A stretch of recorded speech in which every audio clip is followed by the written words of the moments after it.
Okay, sorry, y'all. I got interrupted. So we're talking about Flora's daughter. Turtle went to Flora's apartment to get her hair braided because, of course, Turtle's mom's nowhere in sight. So I'm just going to start. I might repeat myself, but I don't remember where I was.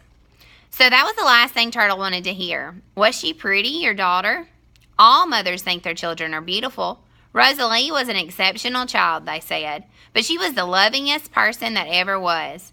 My mother doesn't think I'm beautiful. Of course she does. My mother says I look just like a turtle when I was a baby, sticking my head out of the blanket. I still look like a turtle, I guess, but I don't care. Where's your daughter now? Gone. Flora Bombach cleared the catch in her throat. All right there when it says she cleared the catch in her throat, what exactly does that mean? Think about that for a minute. There, that braid should hold for the rest of the day.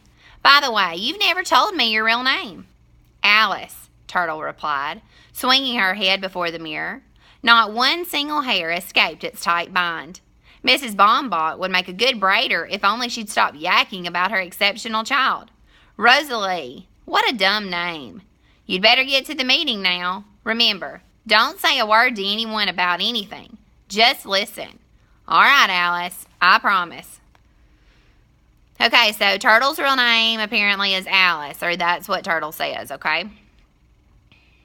So we've got a little space in the text. That means we're going to a different scene. And I think it's got Theo and Chris in this scene. So Theo wheeled his brother into the elevator and read the new message on the wall. $25 reward for the return of a gold railroad watch inscribed to Ezra Ford in appreciation of 30 years service to the Milwaukee Road. J.J. Ford, apartment 4D. 4D, Chris said. That's right, Judge Ford. Must be your father's watch.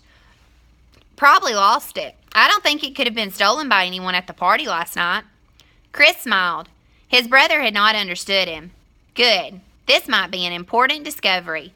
Judge Ford's name was the same as her apartment number. Ford, 4D. So if you look at 4D, if you would say that, it would be Ford.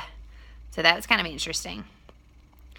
Theo led the waiting tenants through the kitchen where Mr. and Mrs. Theodorakis handed out cups of tea and coffee. Sorry, we've run out of cream and lemons. Please help yourself to some homemade pastries. Walking into the coffee shop was like entering a cave. A wall of snow pressed against the plate glass window, sealing the door that once opened to the parking lot. I've got a car buried out there, Grace Wexler said, slipping into a booth opposite her partner. Hope I find it before the snowplows do. If they ever get here, Mr. Who replied. Good thing this meeting wasn't held in my restaurant. I'd go broke passing out free tea, if you call this tea.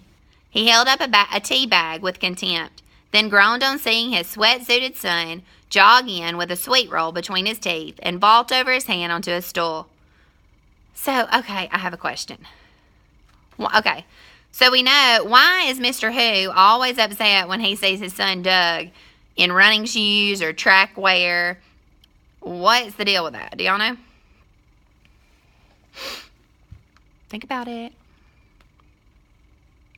All right, where's your daughter, the turtle? Grace Wexler looked around. I don't know. Maybe she's helping her father with his bookkeeping. Bookkeeping? Mr. Who let out a whoop. Grace had no idea what was so funny, but she joined him in loud laughter. Nothing stirred people's envy more than a private joke. Thinking she was being laughed at, of course, Sadell Pulaski dropped her polka dot crutch and spilled her coffee on Angela's tapestry bag before managing a solid perch on the counter stool. Clink, clink. Theo tapped his spoon against the glass for attention. Thank you for coming. When the meeting is over, you are all welcome to stay for a chess tournament. Meanwhile, I'd like to explain why my partner and I, called this meeting.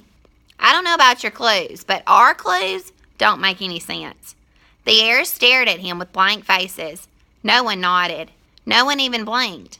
Now then, if no two sets of clues are alike, as the will says, that can mean that each set of clues is only part of one message. The more clues we put together, the better chance we have of finding the murderer and winning the game. That's my thoughts exactly. Of course, the inheritance will be divided into equal shares. All right, so he's saying, let's put all our clues together and let's figure out who the murderer is. And then instead of just 2 people winning all the money, they'll just split it among everybody. So Sadell Pulaski raised her hand like a little schoolgirl. What about the clues that are in the will itself? Yes, we'd appreciate having a copy of the will, Miss Pulaski, Theo replied. Well, equal shares doesn't seem quite fair since I'm the only one here who thought of taking notes. So Sadell's saying, hey, I'm the only one that has the shorthand notes about the will, so I should get more money because without me, y'all are nothing. What do y'all think about that? Sadell turned to the group. One penciled eyebrow arched high over her red sequined spectacles. So she's got on red sparkly glasses. Her self-congratulatory pose was too much for Mr. Who.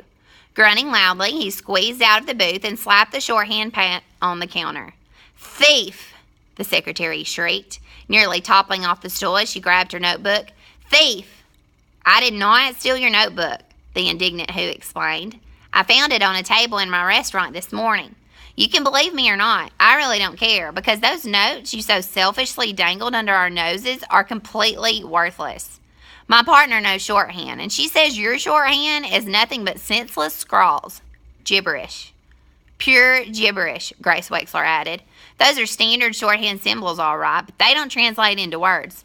Thief, Sadell cried, now accusing Mrs. Wexler. Thief, larcenist, felon. Don't, Sadell, Angela said softly, her eyes set on the D she was embroidering. You wouldn't understand, Angela. You don't know what it's like to be. Her voice broke. She paused, then lashed out at her enemies, all of them. Who cares a fig about Sadell Pulaski?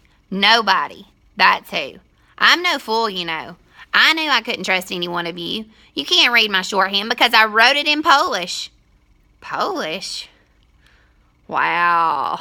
So Mr. Who says he found her notebook.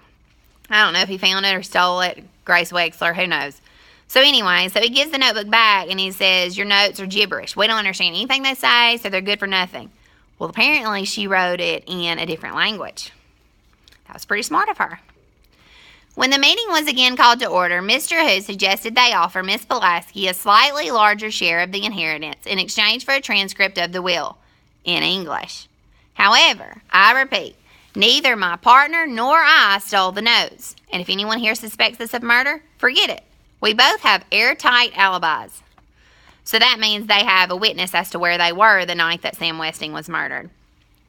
Doug choked on a sweet roll. If it got around to alibis, they'd found out where he was the night on the murder. Where was Doug Who the night of the murder?